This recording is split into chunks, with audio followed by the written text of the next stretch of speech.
Assalamualaikum warahmatullahi wabarakatuh. Selanjutnya akan kita bahas tentang materi kedua terkait dengan bakteriologi.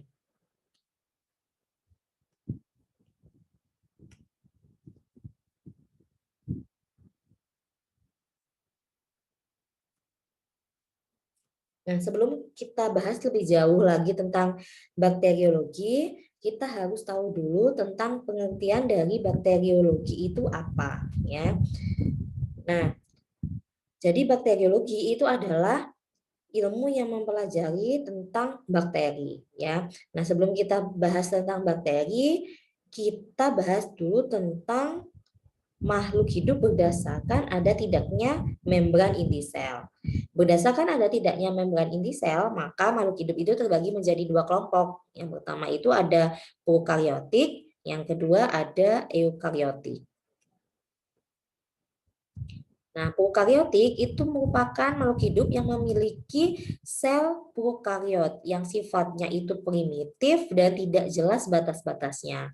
Kenapa kok tidak jelas batas-batasnya? Karena antara materi genetik ya yang di tengah sini dengan sitoplasma dan organel-organel sel yang lainnya itu bercampur ya, tidak ada pembatasnya, tidak memiliki membran inti sel. Berbeda dengan yang namanya eukaryotik.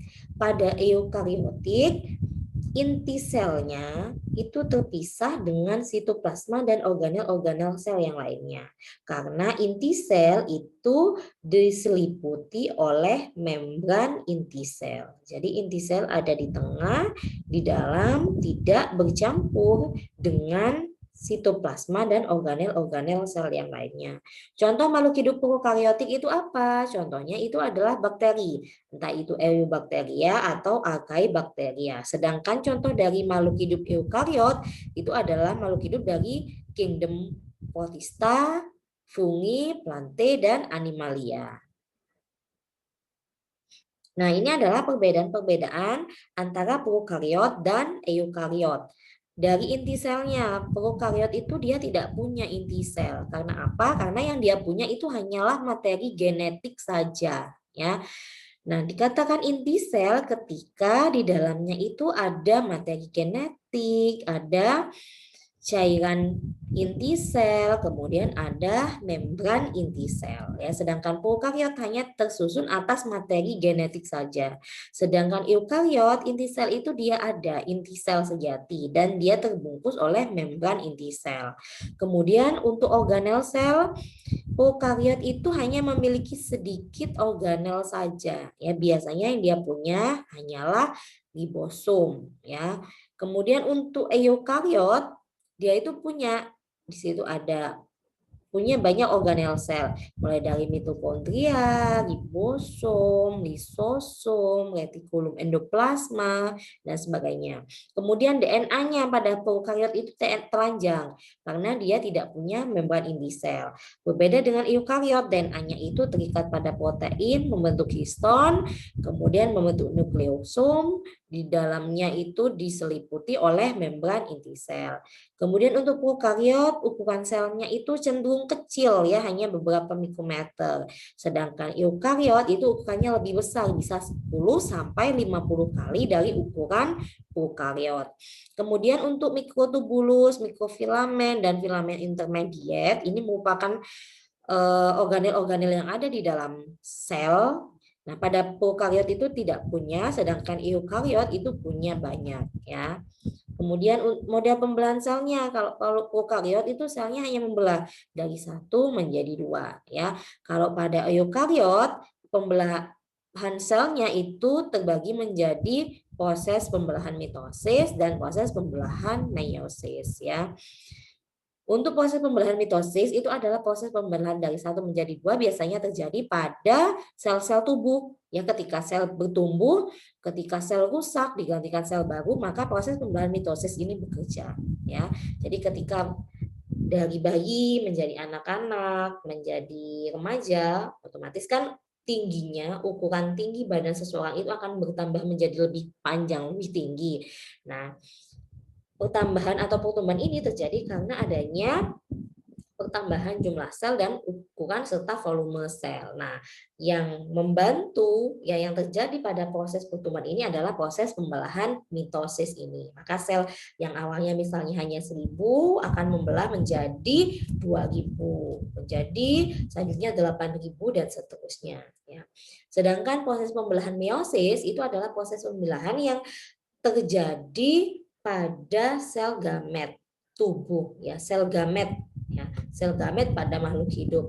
Contohnya apa? Contohnya adalah pada proses pembelahan, proses pembentukan sperma, proses pembentukan ovum ya, disebut juga sebagai proses pembelahan reduksi ya. Nanti mungkin akan dijelaskan di materi lain terkait dengan proses pembelahan mitosis dan meiosis ya. Kemudian kita kembali ke prokariot dan eukariot, informasi genetiknya. Ternyata di situ molekul DNA-nya itu hanya mengandung sedikit protein, sehingga informasi genetik yang disampaikan juga akan lebih sedikit ya. Sedangkan eukariot molekul DNA-nya itu kompleks ya, dengan protein membentuk histon. Nah, kemudian DNA dengan histon ini membentuk suatu badan disebut sebagai kromosom. Nah, otomatis karena protein pembentuknya itu banyak, informasi genetik yang disampaikan juga pastinya lebih banyak. Kemudian RNA. Pada prokariot RNA-nya itu sedikit ya. Karena apa? Karena ukurannya sedikit, informasi genetik yang disampaikan itu juga sedikit. Ya, sehingga RNA yang ada pada prokariot itu juga sedikit. Sedangkan eukariot bentuknya itu bentuk selnya lebih besar, protein lebih banyak, kemudian informasi genetik yang disampaikan lebih banyak, otomatis RNA yang ada pada sel itu juga lebih banyak. Ya. Kemudian ribosom, ya, ribosom pada prokariot itu ada, tapi ukurannya itu kecil, ya. Kemudian jumlahnya itu juga sedikit, berbeda dengan eukariot. Eukariot itu jumlahnya banyak dan ukurannya lebih besar. Nah, selanjutnya kita bahas tentang bakteri secara lebih spesifik. Sebenarnya bakteri itu apa sih ya? Jadi bakteri itu merupakan mikroorganisme yang ukurannya sangat kecil ya. Bakteri ini merupakan makhluk hidup uniseluler atau bersel satu ya. Jadi satuan dari sel ya, makhluk hidup atau bakteri ini adalah sel ya. Jadi satuan dari bakteri itu adalah sel. Satu bakteri tersusun atas satu sel. Oleh sebab itu disebut sebagai uniseluler atau makhluk hidup yang bersel satu. Ya, berbeda dengan makhluk hidup misalnya manusia ya. Berbeda dengan manusia. Manusia itu termasuk dalam kelompok multiseluler. Kenapa? Karena di dalam tubuhnya itu tersusun atas banyak sel ya.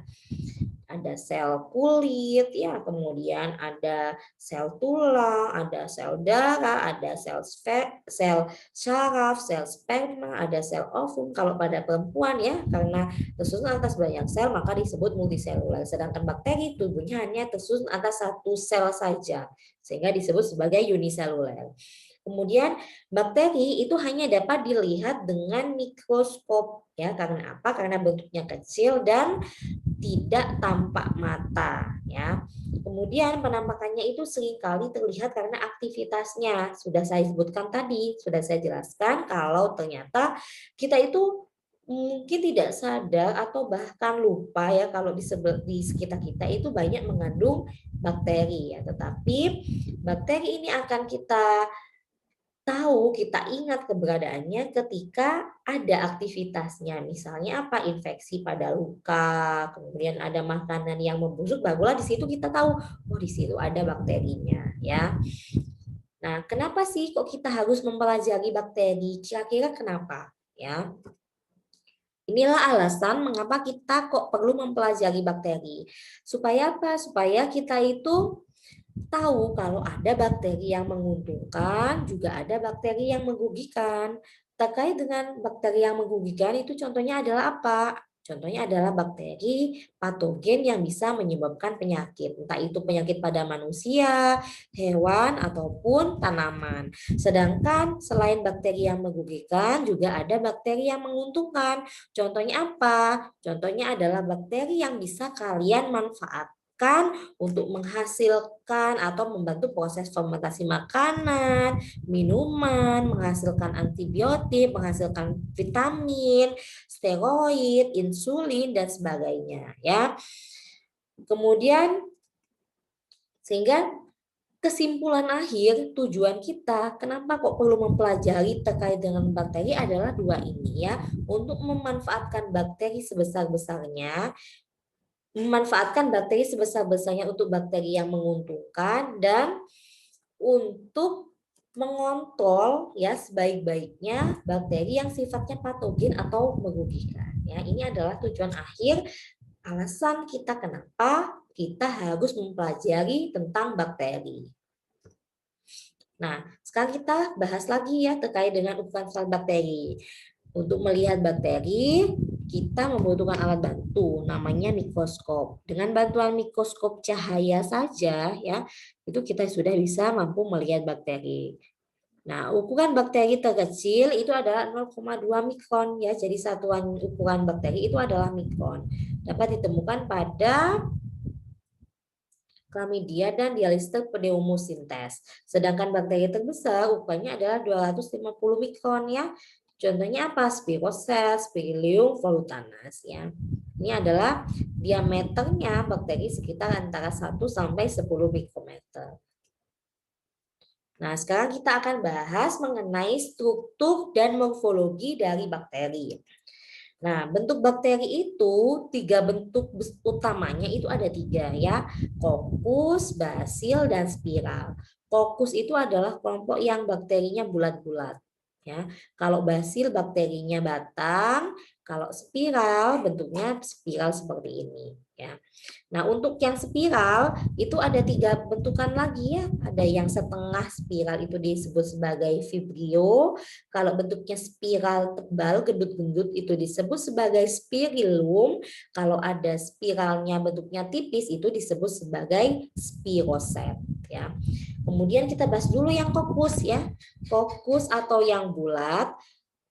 Ketika dia bergandeng 2 itu disebut sebagai diplokoki ya. Koki itu nama jamaknya dari kokus ya. Kalau tunggal disebut kokus, kalau jamak disebut koki. Ya, kalau ada 2 disebut diplokoki. Kalau dia bergandeng panjang berantai seperti ini, kalau berantai disebut streptokoki. Kalau jumlahnya ada 4 disebut tetrad. Kalau jumlahnya ada 8 seperti ini disebut sarkina. Kalau dia bergerombol seperti anggur disebut stafilo ya, stafilokoki. Sama juga dengan basil ya, yang batang kalau dia satu disebut single bacillus ya, karena dia satu disebut bacillus. Ketika dia bergandeng 2 disebut diplobacilli. Ketika dia bergandeng banyak berantai disebut streptobacilli. Dan ketika dia basil tetapi memiliki bentuk seperti bulat ya disebut sebagai Cucubacillus. Ya, ini adalah satu sel bakteri bacillus yang memiliki bentukan seperti bulat ya. Jadi batang tapi agak gundek-gundek itu disebut sebagai Cucubacillus. Nah, kita bahas terkait dengan struktur sel dari bakteri. Jadi, bakteri itu tersusun atas struktur eksternal, kemudian struktur dinding sel, dan struktur internal. Nah, struktur eksternal itu kita lihat pada gambar ya. Jadi, struktur eksternal itu ada yang namanya flagella. Nah, ini adalah flagel.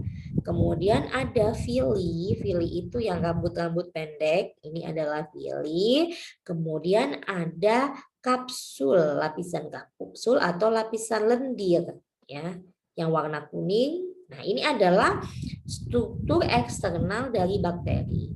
Nah, setelah struktur eksternal itu ada yang namanya struktur dinding sel yang warnanya hijau ya. Hijau ini adalah lapisan struktur dinding sel. Kemudian ada lapisan struktur internal. Struktur internal itu dari mana? Dari membran sel ke dalam ya. Ada membran sel, ada sitoplasma cairan di dalam sel ini dan organel-organel sel. Bulat-bulat ini adalah ribosom. Ribosom itu adalah contoh dari organel sel yang ditemukan pada bakteri. Nah, kemudian di tengah sini yang membentuk seperti rambut, ini adalah materi genetiknya ya, DNA-nya bakteri. Nah, sekarang kita bahas satu-satu mengenai struktur eksternal dari bakteri.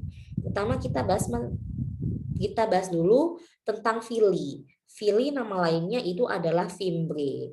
Yang seperti apa? Bentukannya seperti ini. Ini adalah penampakan bakteri ketika dilihat di bawah mikroskop elektron. Yang bentuknya pendek-pendek ya, ini adalah villi. Nah, villi itu merupakan struktur benang halus. Penyusunnya itu adalah bakteri. Penyusunnya adalah protein, maaf ya. Proteinnya disebut sebagai vilin ya. Pada umumnya villi ini ditemukan pada bakteri gram negatif. Bentuk villi adalah lebih pendek daripada flagel. Yang panjang-panjang ini adalah flagel. Nah, villi itu berdasarkan fungsinya dibedakan menjadi dua macam ya. Ada villi biasa dan ada villi seks. Kalau villi biasa fungsinya itu untuk apa? Fungsinya adalah untuk pelekatan, untuk melekatkan antara bakteri satu dengan bakteri yang lain, melekatkan antara bakteri dengan makanannya, melekatkan antara bakteri dengan host atau inangnya. Itu biasanya menggunakan villi biasa. Kemudian ada yang namanya seks villi. Seks villi ini merupakan villi yang digunakan bakteri ketika mau melakukan reproduksi seksual. Nah, reproduksi seksual di sini nama lainnya adalah konjugasi kalau pada bakteri ya.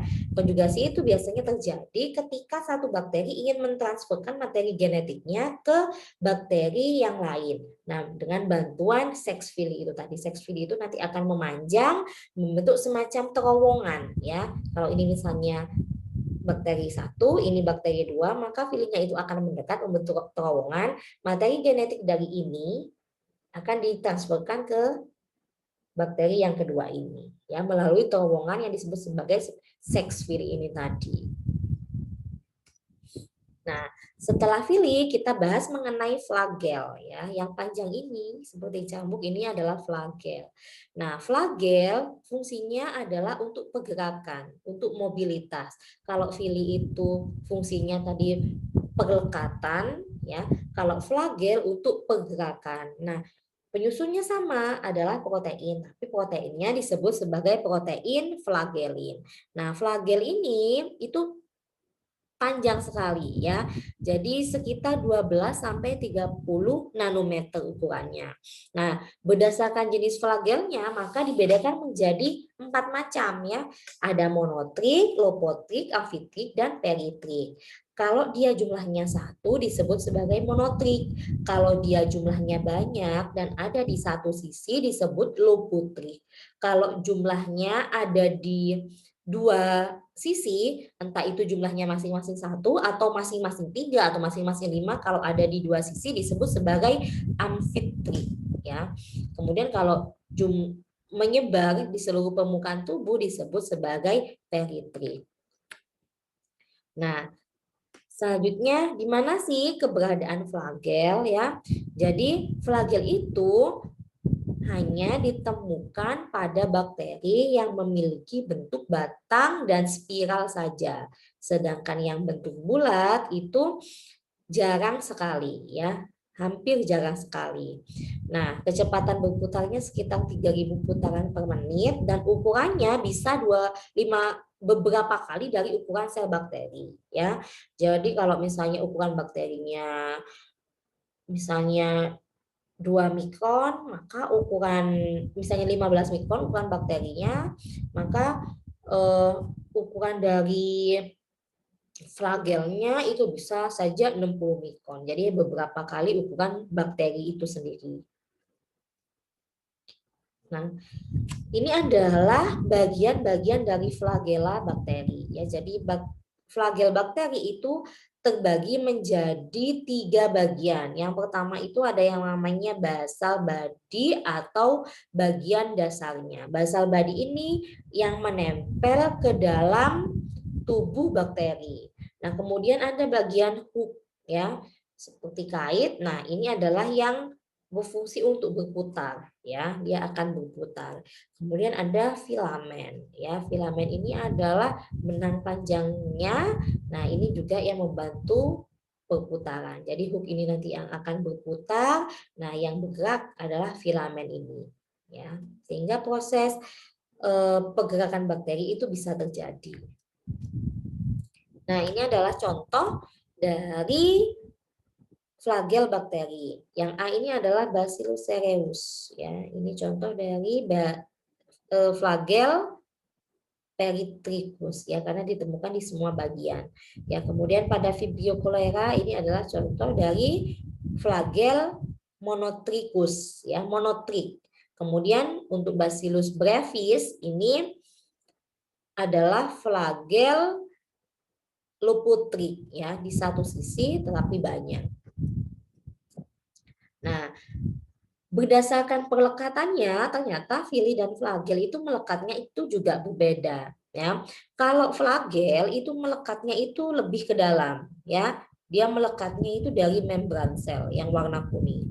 Sedangkan fili itu melekatnya lebih keluar, ya. Dia melekatnya itu hanya pada bagian dari luar dinding sel. Oleh sebab itulah fili pada bakteri ketika ada gangguan dari luar itu akan lebih mudah rontok dibandingkan dengan flagel. Karena apa? Karena menancapnya di terhadap bakteri itu juga berbeda, ya. Diingat-ingat kalau flagel itu menancapnya di membran sel, kalau fili itu menancapnya di dinding sel. Nah, ini kita bisa lihat, ya. Kalau fili itu menancapnya di dinding sel, ya, keluarnya dari dinding sel. Kalau flagel, ya, maaf, yang fili yang ini, yang pendek ini, kalau flagel dia menancapnya dari membran sel. Nah, struktur eksternal yang selanjutnya itu ada kapsul, ya, atau lapisan lendir yang lapisan warna kuning ini. Nah, sebenarnya kapsul dan lapisan lendir itu sama saja, ya.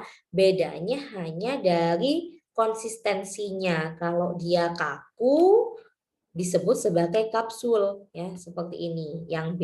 Kalau dia lembek, ya, disebut sebagai lapisan lendir atau istilah lainnya adalah slime layer. Kenapa sih kok kapsul ini bentuknya kaku sedangkan yang slime layer itu bentuknya lembek? Karena penyusunnya itu berbeda, ya.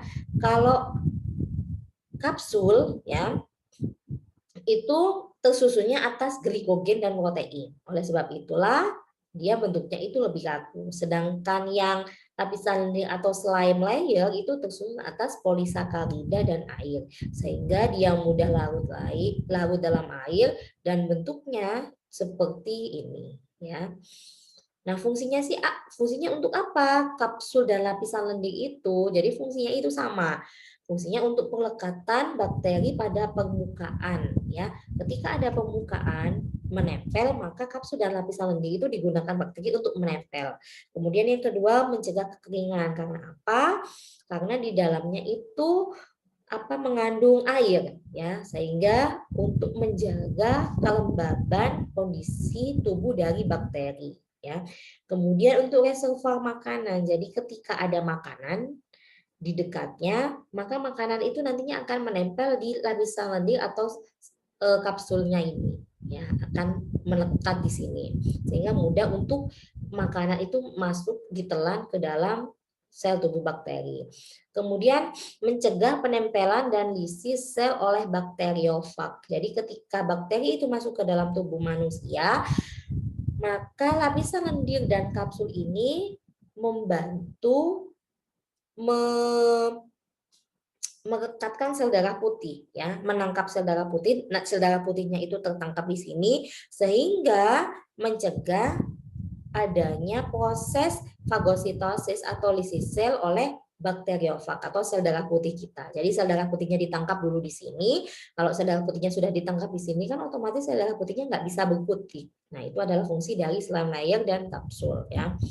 Nah, seperti ini. Yang kelima juga sama, mencegah dari serangan sel darah putih pada tubuh mamalia sehingga meningkatkan keberhasilan infeksi. Oleh sebab itulah kenapa kapsul dan lapisan lendir itu pada umumnya ditemukan pada mikroba patogen. Karena apa? Karena terkait dengan fungsinya ini. Nah, ini adalah hasil penampakan mikroskop bakteri ya ketika sudah diberi pewarnaan. Pewarnaannya itu ditujukan untuk melihat lapisan kapsul yang ada pada bakteri. Nah, zona bening yang ada di luar dari bakteri yang warna merah ini itu adalah lapisan kapsul atau lapisan lendirnya. Ya, yang ini juga. Nah, yang ini adalah lapisan lendir atau kapsulnya. Nah, selanjutnya kita bahas mengenai struktur dinding sel bakteri ya. Struktur dinding sel itu adalah yang ini, yang warnanya hijau. Ya. Dinding sel itu fungsinya itu apa sih kalau pada bakteri? Jadi fungsinya adalah mempertahankan bentuk morfologi dari bakteri supaya bakteri itu bentuknya kokoh ya. Kemudian turut mengatur pertukaran zat dari dan luar sel ya. Jadi benda dari luar untuk masuk dan benda dari dalam untuk keluar itu harus melalui dinding sel. Oleh sebab itu, dinding sel itu berperan untuk mengatur pertukaran zat dari dan luar sel dan membantu proses perkembangbiakan sel. Ketika sel itu membelah, maka dinding sel itu juga berperan dalam proses pembelahan sel, ya, pembelahan sel bakteri. Nah, pada gambar ini kita bisa lihat ya, kalau berdasarkan dinding selnya, ternyata bakteri itu dibedakan menjadi dua kelompok besar ya. Ada bakteri gram positif, ada bakteri gram negatif. Gimana sih caranya kita itu bisa tahu kalau bakteri ini masuk dalam kategori bakteri gram positif dan bakteri gram negatif? Caranya adalah dengan proses pewarnaan gram ya. Proses pewarnaan gram. Kalau dia terwarnai biru keunguan itu berarti dia bakteri gram positif. Kalau dia terwarnai menjadi warna merah, maka dia termasuk dalam bakteri gram negatif. Nah, dari susunannya itu kita bisa lihat ya, kalau ini adalah membran sel ya, sama-sama punya membran sel. Kalau bakteri gram positif di luar membran selnya itu diliputi oleh dinding sel yang tebal, yang warnanya merah ini adalah dinding sel. Nah, berbeda dengan bakteri gram negatif, dinding selnya itu yang warna merahnya itu hanya tipis ya. Tetapi di luar sebelah luar dari lapisan yang warna merah ini dilapisi lagi oleh membran luar yang strukturnya sama dengan membran sel bakteri yang sebelah dalam. Ya, saya ulangi lagi, kalau bakteri gram positif setelah membran sel itu dilapisi oleh dinding sel yang berwarna merah ini yang tebal. Kalau bakteri gram negatif setelah membran sel dilapisi oleh lapisan yang warna merah ini tipis, kemudian ada membran luar lagi yang strukturnya sama dengan membran dalam sel bakteri. Nah, ini adalah komponen-komponen dari dinding sel bakteri gram positif. Nah, ternyata yang warna merah tebal ini disebut sebagai peptidoglikan. Ya, peptidoglikan ini tersusun atas apa saja? Tersusun atas ini ya, asetilglukosamin, asetilmuramik asid. Fungsinya itu untuk apa? Untuk memberi kekuatan dinding sel. Ya. Selain peptidoglikan, ternyata bakteri gram positif itu juga memiliki asam-asam tekoat ya, yang menjalar seperti ini. Ini adalah asam tekoat. Fungsinya itu asam tekoat apa? Sebagai antigenik. Nah, antigen karena dia sebagai antigenik, maka dia akan lebih rentan terhadap penisilin. Karena apa? Karena dia lebih mudah dikenali oleh antibiotik ini. Nah, sedangkan lapisan lipidnya atau lemaknya itu hanya sedikit, yaitu sekitar 1-4%. Ya, ini adalah komponen utama dari bakteri gram positif. Dia punya peptidoglikan, punya asam tekoat, dan lapisan lipidnya sedikit. Nah, berbeda dengan bakteri gram negatif ya. Kalau bakteri gram negatif, dinding selnya yang warna merah, yang peptidoglikannya itu tipis ya. Yang warna merah ini adalah peptidoglikan. Lapisan peptidoglikannya tipis, kemudian dia tidak punya asam tekoat ya. Jadi dia tidak punya bentukan yang jerawat-jerawat seperti ini. Jadi peptidoglikan tipis dan tidak punya asam tekoat. Nah, tetapi di bagian luar ya, di bagian luar Dia memiliki membran luar lagi yang strukturnya sama dengan membran dalam, tetapi ada tambahan ya, ada tambahan yang disebut sebagai LPS. Kepanjangannya adalah lipopolisakarida. Fungsinya LPS atau lipopolisakarida itu apa? Fungsinya itu adalah dia sebagai endotoksin, ya, racun. Oleh sebab itulah alasannya kenapa kok sebagian besar bakteri patogen atau bakteri yang dapat menyebabkan penyakit itu adalah sebagian besarnya adalah bakteri gram negatif karena struktur dari membran atau dinding sel bakterinya saja sudah mengandung endotoksin, ya. Nah, ini adalah LPS ya. Jadi LPS itu ada yang bagian core LPS-nya yang menempel pada membran, kemudian ada bagian side chains-nya, bagian rantainya ya.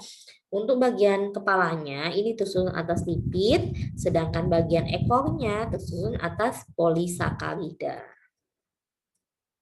Nah, ini adalah perbedaan antara bakteri gram positif dan bakteri gram negatif ya. Ini kita bisa lihat pada gambar. Yang atas ini adalah bakteri gram positif, yang bawah adalah bakteri gram negatif. Gram positif setelah membran sel, asam T kuatnya itu tebal ya, berbeda dengan bakteri gram negatif, asam T kuatnya itu tipis. Kemudian bukan asam T kuat, peptidoglikan ya, peptidoglikannya itu tebal, sedangkan ini peptidoglikannya itu tipis. Kemudian ini ada asam T kuat ya, kalau pada bakteri gram positif. Sedangkan bakteri gram negatif tidak punya asam T kuat. Nah, kemudian setelah peptidoglikan ya, peptidoglikan pada bakteri gram positif itu adalah bagian yang paling luar. Sedangkan pada bakteri gram negatif setelah peptidoglikan yang tipis itu ada membran luar yang strukturnya sama dengan membran dalam, tetapi ada tambahan yang namanya LPS, lipopolisakarida ya, itu adalah perbedaan dari strukturnya. Nah, kemudian terkait dengan kandungan protein dan lipidnya, kalau gram positif kandungan lipidnya itu lebih banyak, lebih sedikit ya dengan lipidnya. Sedangkan bakteri gram negatif protein dan lipidnya itu jauh lebih banyak ya dibandingkan dengan gram positif. Nah, kandungan protein dan lipid yang ada pada bakteri gram positif maupun gram negatif inilah karena jumlahnya berbeda, persentasenya yang menyebabkan ketika nanti diberi perwarnaan, mana bakteri yang masih mampu mempertahankan zat warna awal dan mana bakteri yang mudah luntur zat warna awalnya sehingga bisa terwarnai kembali ya. Sehingga memunculkan dua macam kelompok bakteri, yaitu bakteri gram positif yang terwarnai biru dan bakteri gram negatif yang terwarnai merah ya.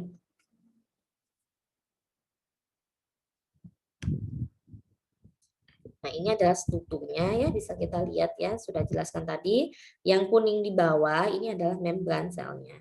Ini adalah bakteri gram positif ya, ini adalah peptidoglikannya, yang ini adalah asam T kuatnya. Sedangkan ini peptidoglikannya ini adalah yang warna coklat ya. Kemudian ada membran luar, strukturnya sama kayak membran dalam, di atasnya itu ada LPS-nya. Lipopolisakarida atau endotoksin.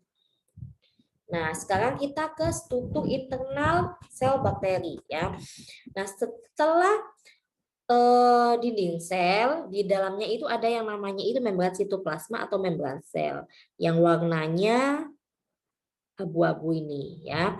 Kemudian setelah itu ada sitoplasma cairan selnya, kemudian ada area nukleus atau materi genetik dan ada organel sel namanya ribosom. Sekarang kita akan bahas mengenai membran selnya. Nah, membran sel bakteri yang bagian dalam itu tersusun atas lipid bilayer. Disebut lipid bilayer karena apa? Karena lemaknya itu ada dua lapis ya. Ada ini lapisan yang atas, yang ini adalah lapisan bawah. Nah, lapisannya seperti martabak ya. Nah, penyusun dari fosfolipid bilayer ini ya, ini tersusun atas fosfolipid. Nah, ini adalah bentukan fosfolipid. Nah, fosfolipid ini kepalanya itu merupakan bagian yang polar. ya. Karena dia polar berarti dia suka air sehingga disebut sebagai lapisan hidrofil. Ya, karena dia lapisan hidrofil, maka dari itu dia berada di bagian luar yang berbatasan dengan cairan. Ya, entah itu cairan sitoplasma atau cairan ekstraseluler. Ya, kepalanya itu adalah lapisan yang suka air. Sedangkan lapisan bagian ekornya ya ada 2 ekor sifatnya nonpolar. Karena dia nonpolar berarti dia tidak suka air atau disebut sebagai lapisan hidrofobia, takut air. Karena dia takut air berarti lapisannya ada di bagian dalam ya. Ini kakinya itu lapisan dalam. Nah, inilah alasannya kenapa kok bentuknya membran sel itu adalah fosfolipid bilayer ya. Nah, untuk membran sel itu sepertiga lapisannya adalah lipid, sedangkan 2/3 lapisannya adalah protein. Protein itu di mananya? Ini adalah protein. Proteinnya ada 2 macam ya. Ada protein integral. Protein integral itu adalah protein yang bisa menembus dari lapisan pertama sampai lapisan kedua. Sedangkan lapisan perifer atau lapisan tepi itu adalah protein yang bukan lapisan perifer tapi protein perifer. Kalau protein perifer itu adalah protein yang ada di tepi, ya hanya ada di satu sisi saja. Ya ini atau di sini, ya. Kemudian ada juga karbohidrat. Karbohidrat itu yang mana? Karbohidrat itu yang ini, ya. Yang ini adalah karbohidrat yang bentuknya segi 5, ya. Ini adalah karbohidrat. Nah, fungsinya membran sel itu apa? Jadi fungsinya yang pertama itu adalah pengaturan keluar masuknya zat makanan dan sisa metabolisme. Ya, jadi sama dengan dinding sel, membran sel itu juga berperan dalam proses pengaturan zat dari dan keluar sel. Ya. Kemudian sebagai barier osmotik karena sifatnya itu semi permeable. Jadi hanya zat-zat tertentu saja yang bisa menembus membran sel bakteri. Kemudian mempunyai sistem transport membran, yaitu transport pasif dan transport aktif. Apa bedanya? Transport pasif itu adalah sistem proses pengangkutan makanan dari konsentrasi tinggi ke konsentrasi rendah, sehingga tidak memerlukan energi. Ya, sedangkan transport aktif adalah proses perpindahan senyawa dari konsentrasi rendah ke konsentrasi tinggi. Karena dia melawan arus dari jumlah yang rendah ke jumlah yang tinggi, otomatis harus dibantu dengan energi. Karena dibantu oleh energi, maka disebut sebagai transport aktif. Kemudian fungsi yang selanjutnya membran sel itu adalah memproteksi terhadap antibiotik dan metal toksik. Jadi dia berfungsi sebagai pelindung, ya. Sehingga apa? Sehingga senyawa-senyawa yang bersifat racun untuk sel bakteri itu akan tertahan di luar membran sel ini, ya. Nah, membran sel itu tersusun atas 3 komponen ini ya, sudah saya sebutkan tadi, ada bilayer lipid, lemak, protein, dan gula ya, glikokalis atau karbohidrat. Nah, ini adalah lipid bilayernya. Ada 2 lapisan ya. Yang ini kepalanya sifatnya polar, dia suka air. Yang ekornya itu dia non polar, tidak suka air. Ini adalah proteinnya ya. Protein integral, yang ini adalah protein perifer. Nah, ini penyusun yang pertama ada lipid bilayer, yang kedua adalah molekul protein. Nah, yang ketiga itu adalah karbohidrat ya. Nah, ini adalah karbohidrat. Ya, yang segi 5 ini adalah karbohidrat. Nah, karbohidrat itu atau gugus gulanya itu terbagi menjadi 2 macam ya. Ada yang namanya glikolipid, ada yang namanya glikoprotein. Kalau gulanya itu langsung melekat pada lipid, lemak disebut sebagai glikolipid. Kalau gulanya melekatnya pada protein, maka disebut sebagai glikoprotein. Nah, karbohidrat ini atau glikokalis ini berfungsi sebagai reseptor ya. Jadi dia itu berfungsi sebagai reseptor atau indranya sel. Nah, sekarang kita bahas dulu mengenai lipid bilayer ya. Jadi lipid bilayer Nah, sudah dijelaskan tadi ya kalau kepalanya itu sifatnya polar, kalau ekornya itu sifatnya non-polar. Ini adalah senyawa atau struktur kimiawinya dari molekul fosfolipid. Nah, sudah jelaskan tadi ya kalau ternyata membran sel itu berfungsi sifatnya itu adalah semi permeable. Jadi hanya zat-zat tertentu saja yang bisa masuk dan menembus membran sel. Nah, zat-zat apa saja yang bisa masuk dan menembus membran sel? Yang pertama itu adalah zat atau molekul yang sifatnya hidrofobik. Contohnya apa? Contohnya oksigen, karbon dioksida, nitrogen, dan benzen. Kemudian molekul polar tidak bermuatan yang ukurannya kecil. Contohnya apa? Ada air, urea, dan gliserol. Nah, dua kelompok molekul ini akan mudah masuk ke dalam sel secara pasif, ya. Kemudian untuk dua molekul yang di bawah ini contohnya adalah ion-ion ya, molekul yang bermuatan seperti H+, Na+, Ca2+, ini bermuatan, dan juga molekul polar tidak bermuatan tetapi ukurannya besar seperti glukosa dan sukrosa, maka dia itu tidak akan mampu melewati membran lipid bilayer ya, maka dia tidak akan mampu melewati, akan tertolak ya.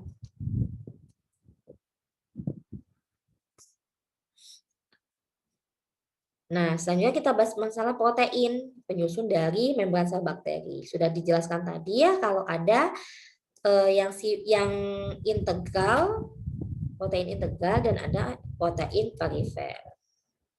Nah, protein integral atau disebut protein transmembran itu sifatnya itu amfipatik ya, karena dia ada pada lapisan lipid bilayer yang sifatnya itu hidrofobik dan hidrofilik ya. Nah, yang bagian sini adalah bagian hidrofiliknya, sedangkan yang di tengah itu adalah bagian hidrofobiknya. Karena dia punya dua sifat ini, maka disebut sebagai amfipatik. Nah, ini adalah protein transmembran, non transmembran, atau disebut sebagai protein perifer. Nah, seperti ion-ion dan molekul tidak bermuatan tapi ukurannya besar seperti glukosa, sukrosa, dan sebagainya, tadi kan tidak bisa melalui membran sel secara pasif ya. Oleh sebab itu akan tetapi molekul-molekul tersebut itu sangat diperlukan oleh sel ya. Untuk apa? Untuk mendapatkan energi ya, untuk melakukan fungsi sel itu sendiri. Dia perlu energi. Nah, sehingga mau tidak mau molekul yang tadi itu tetap harus dimasukkan ke dalam sel. Caranya gimana? Caranya adalah dibantu dengan protein yang ada pada membran sel tadi. Nah, protein itu nantinya itu akan membentuk bentukan seperti ini ya. Nah, ini adalah proses transport lintas membran.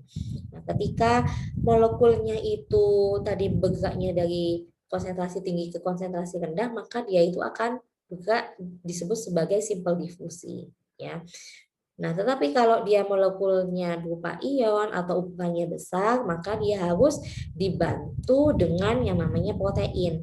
Kalau dia bergeraknya dari konsentrasi tinggi ke konsentrasi rendah tetapi ukurannya besar atau dia bermolekul atau dia bermuatan, maka dia disebut sebagai transport pasif tapi terfasilitasi. Jadi harus dibantu oleh protein yang membentuk channel atau dibantu dengan carrier mediated diffusion ini. Ya, bentukan seperti ini proteinnya.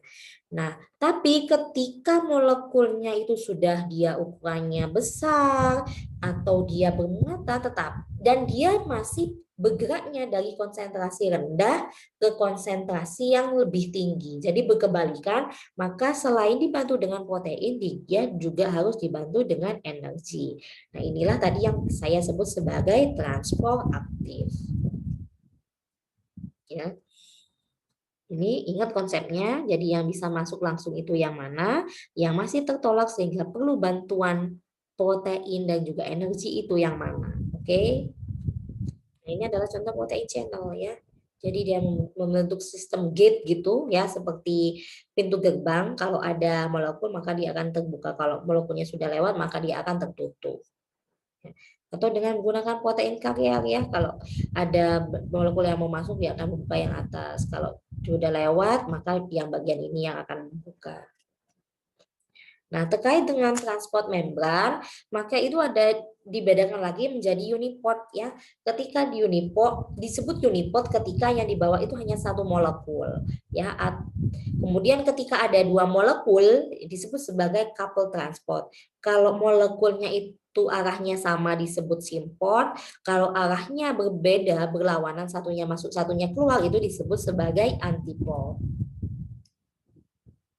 Nah, penyusun dari membran sel yang ketiga itu ada glycocalyx ya. Sudah saya jelaskan tadi kalau glycocalyx berfungsi sebagai reseptor ya. Jadi dia berfungsi sebagai spionnya. Kalau misalnya mikroba itu bisa bergerak, maka glycocalyx ini nanti yang akan menjadi reseptor atau resepion. Oh, kalau di sana itu ada makanan. Oh, di sana itu ada benda sehingga jalannya harus mengarah ke agak serong sedikit. Nah, itu adalah fungsi dari glycocalyx ya. Nah, ini adalah struktur lengkap dari membran sel ya, kita bisa lihat. Jadi dia itu bentuknya seperti terang bulan bertumpuk ya. Karena dia sifatnya fosfolipid bilayer. Nah, selanjutnya untuk struktur internal yang lain ya, sitoplasma, nukleus, ribosom akan kita bahas di pertemuan selanjutnya.